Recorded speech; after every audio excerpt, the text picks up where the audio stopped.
வந்தவாசி நகராட்சி அலுவலக வளாகத்தில் நடைபெற்ற நகர மன்ற கூட்டத்தில் வந்தவாசி நகராட்சி பகுதியில் அடிப்படை வசதிகள் சரியாக நடைபெறவில்லை என கூறி நகரமன்ற உறுப்பினர்கள் வெளிநடப்பு செய்தனர்.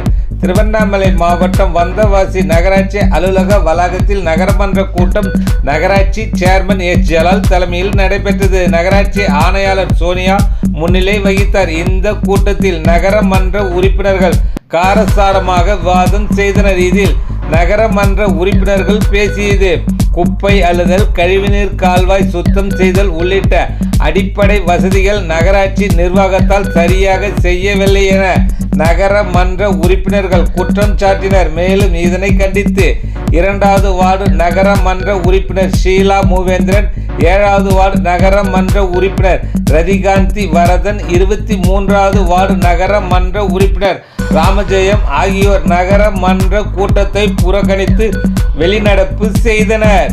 மேலும் பஜார் வீதி, 5 கண் பாலம், புதிய பேருந்து நிலையம் உள்ளிட்ட பகுதிகளில் தெருவிளக்குகள் சரியாக எரியவில்லை என்றும் இது குறித்து புகார் அளித்த நகராட்சி அதிகாரிகள் நடவடிக்கை எடுக்கவில்லை என்றும் நகர பகுதியில் நாய் பன்றி தொல்லை அதிக அளவில் உள்ளது, இதன் மீது உடனடியாக நடவடிக்கை எடுக்க வேண்டும் என்று நகரமன்ற உறுப்பினர்கள் பேசினர். மேலும் வந்தவாசி நகராட்சி அலுவலகம் சார்பில் சுமார் ரூபாய் 25 லட்சம் மதிப்பில் கழிவுநீர் அகற்றும் வாகனம் வாங்கப்பட்டது.